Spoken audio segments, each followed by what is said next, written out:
Dans la suite de ce tutoriel, nous allons voir comment calculer la vitesse avec la barre espace. Si vous n'avez pas compris pourquoi on le fait avec la barre espace, je vous invite à revoir la vidéo précédente qui permet de préparer tous ces calculs. Donc le petit lien est en haut de cette vidéo, dans le coin, vous pouvez la revoir et puis revenir ici plus tard. Donc pour calculer la vitesse, j'ai corrigé un petit problème que vous auriez pu rencontrer, moi ça m'est arrivé. J'ai remis toutes les variables à 0, donc la réinitialisation de variables ici, et pas sur la carte Arduino. Bon, en fait, je les ai laissées, on peut les laisser en double pour être sûr que ce soit bien réinitialisé.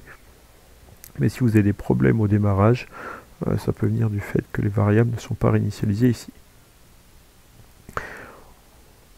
Lorsqu'on va calculer notre vitesse, on se rappelle la vitesse, c'est égal à la distance divisée par le temps. Le temps, on va le mesurer grâce à la période.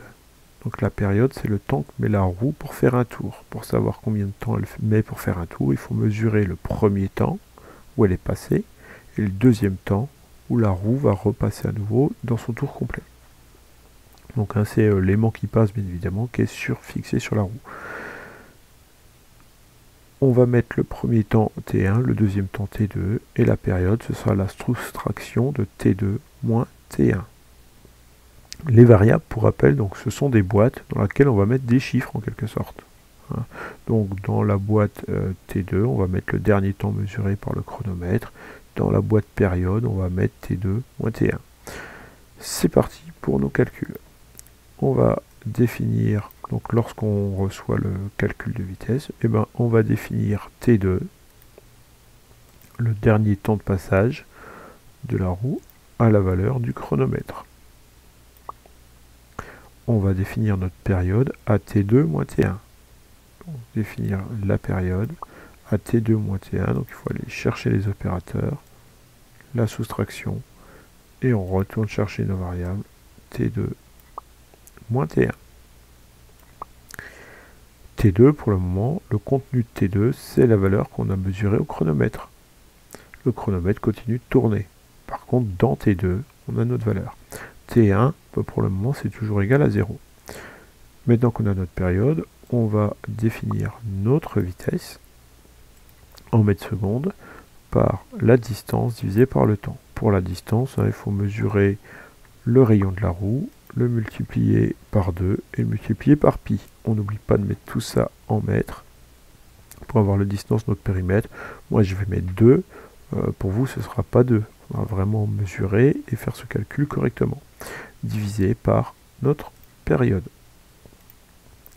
Donc, par la variable période. Si on fait ça, ça ne va pas marcher parce que T1 sera toujours égal à 0.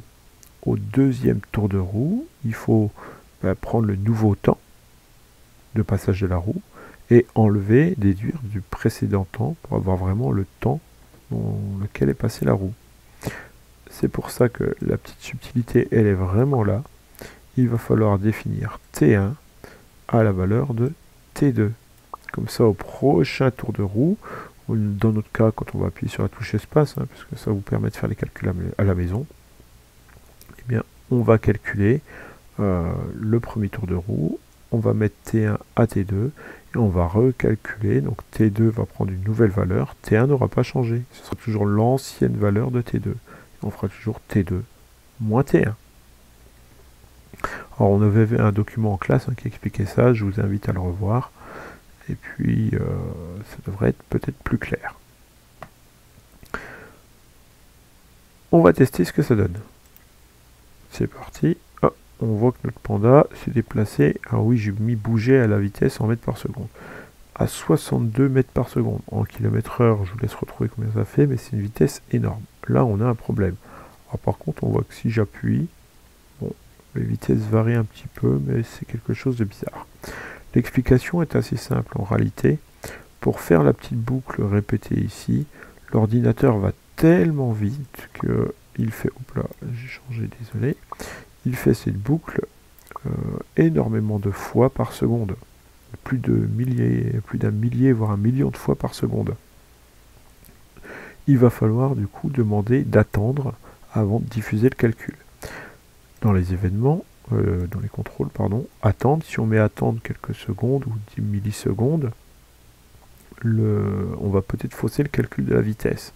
Donc plutôt que d'attendre en termes de secondes, on va attendre que, pour faire le calcul, pour diffuser, que la barre espace soit relâchée. Donc que notre capteur, hein, que l'aimant ne soit plus devant le capteur. Si l'aimant n'est plus devant le capteur, on lance le calcul de la vitesse, et quand il reviendra, on fera la même chose. On détecte qu'il arrive, et on détectera qu'il sera parti. Dans notre cas, donc si la touche espace n'est pas pressée. Je vous donne encore un peu plus d'aide ici, vous vous rappelez. Donc on avait, si la broche est activée, bah vous devinez ce qu'on va attendre. On va attendre qu'elle ne soit pas activée. On revient sur le calcul de vitesse. Cette fois, on va relancer le programme. On va appuyer sur la barre espace et on voit que notre panda, plus j'appuie vite et plus il accélère. On va relancer le programme plusieurs fois et il accélère. On se rend compte, alors pour mieux s'en rendre compte, je vais demander à mon panda de rebondir dans les mouvements s'il touche le bord. Et puis on va fixer le sens de rotation. Normalement, droite-gauche, ça devrait être bon. Hop. Et on va détecter un nouveau problème. Je vais appuyer assez vite. Là, je n'appuie plus sur la barre espace, c'est-à-dire que ma roue ne tourne plus. Et pourtant, ma vitesse, elle reste de 15 mètres par seconde, ce qui reste une vitesse très élevée. Et mon panda ne s'arrête pas. Il faudrait qu'il s'arrête. Alors, pour ça, il faut réfléchir un petit peu. Il faut définir un temps. On va par exemple prendre 2 secondes. Si la roue n'a pas tourné pendant 2 secondes, eh bien on va remettre la vitesse à 0. Donc remettre la vitesse à 0, c'est facile. Hein, c'est la variable. Définir la vitesse à 0. On va la définir à 0 s'il y a quelque chose qui se produit. Ça, on va le répéter indéfiniment. Et on a dit, si la roue n'a pas tourné, donc dans notre cas, si la barre espace n'a pas été appuyée pendant plus de 2 secondes. Alors, pour mettre ça dans un si, il va falloir faire un peu de mathématiques et réfléchir. On sait que notre chronomètre, il continue de tourner. Le dernier temps où on a mesuré le passage de tour de roue, c'est à T2. Et ben, on va tout simplement faire une soustraction de la valeur du chronomètre qui continue d'avancer, moins le dernier temps mesuré. Et si ça c'est supérieur à 2 secondes, ce qu'on a choisi, et ben on va dire que notre vitesse devient à 0, c'est-à-dire que la roue n'a pas tourné pendant plus de 2 secondes. Alors dans notre cas, on n'a pas appuyé sur la touche espace pendant plus de 2 secondes. On va prendre nos opérateurs, on va choisir l'opérateur supérieur, on a dit 2 secondes dans notre exemple. Alors si vous voulez un jeu qui soit un peu plus rapide, il faudra peut-être réduire ces 2 secondes. Mais il faudra faire attention en combien de temps la roue peut faire un tour pour que ça reste jouable. Ça va être à vous de décider ces paramètres-là. Donc si notre soustraction du chronomètre, on a dit moins T2. Donc si ça c'est supérieur à 2 secondes, c'est-à-dire si le chronomètre qui continue à défiler moins le dernier temps qu'on a mesuré, c'est supérieur à 2 secondes, ça veut dire que notre roue n'a pas tourné depuis 2 secondes. On relance notre programme, on va voir ce que ça donne. Donc je vais appuyer très vite pour donner de la vitesse à mon panda. Et puis on voit qu'au bout de 2 secondes, il s'arrête. Si je mets 1 seconde, il va s'arrêter plus vite. Mais attention, si jamais ma roue, si on pédalait lentement, eh bien ça pourrait poser des problèmes dans notre jeu. Voilà, notre calcul de vitesse est presque terminé. À vous de faire ce calcul pour que ça se produise en km/h.